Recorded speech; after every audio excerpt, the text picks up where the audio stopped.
અંકલેશ્વર ગટકોલ વિસ્તારમાં ભંગારની દુકાન ચલાવતા એક ભંગારિયા પાસેથી એલસીબી પોલીસે એક દેશી હાથ બનાવટના તમંચા મળી આવ્યો હતો। ભરૂચ જિલ્લા પોલીસ અધિક્ષક મયુર ચાવડા જિલ્લામાં મિલકત સંબંધી ગુનાઓને અટકાવવા અને મિલકત સંબંધી વણ શોધાયેલા ગુનાઓ શોધી કાઢવા તેમજ ગેરકાયદેસર હથિયારો શોધી કાઢવા કાયદેસરની કાર્યવાહી આવે તે આદેશ આપ્યા હતા। જે અનુસંધાને ભરૂચ એલસીબીના ઇન્ચાર્જ પોલીસ ઇન્સ્પેક્ટર MM રાઠોડના માર્ગદર્શન હેઠળ અલગ અલગ ટીમો બનાવી કામગીરી હાથ ધરવામાં આવી હતી। જેના ભાગરૂપે એક ટીમ અંકલેશ્વર વિસ્તારમાં પેટ્રોલિંગમાં હતી। તે દરમિયાન ગટકોલ મીઠા ફેક્ટરી નજીક આવેલા ઓમ સાઈ રેસિડેન્સીમાં શોપિંગ સેન્ટરની દુકાનમાં ભંગારનો વેપાર કરતો શુભમ પ્રેમસાગર પોતાની દુકાનમાં દેશી હાથ બનાવટના તમંચા સંતાડી રાખ્યો હોવાની જાણ થઈ હતી।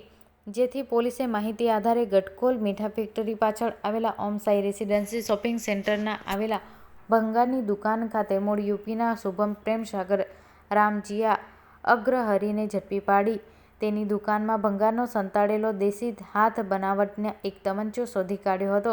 પોલીસે તેમની પાસેથી એક તમંચો, ₹5,000, એક મોબાઈલ, ₹5,000 ગણીને કુલ 10,000નો મુદ્દામાલ કબજે કર્યો હતો। એલસીબીની ટીમ શુભમ પ્રેમસાગર વિરુદ્ધ ધી આર્મ્સ એક્ટ 1959ની સંલગ્ન કલમ મુજબ ગુનો દાખલ કરી વધુ તપાસ માટે અંકલેશ્વર શહેર બી ડિવિઝન પોલીસને સોંપવામાં આવ્યો હતો।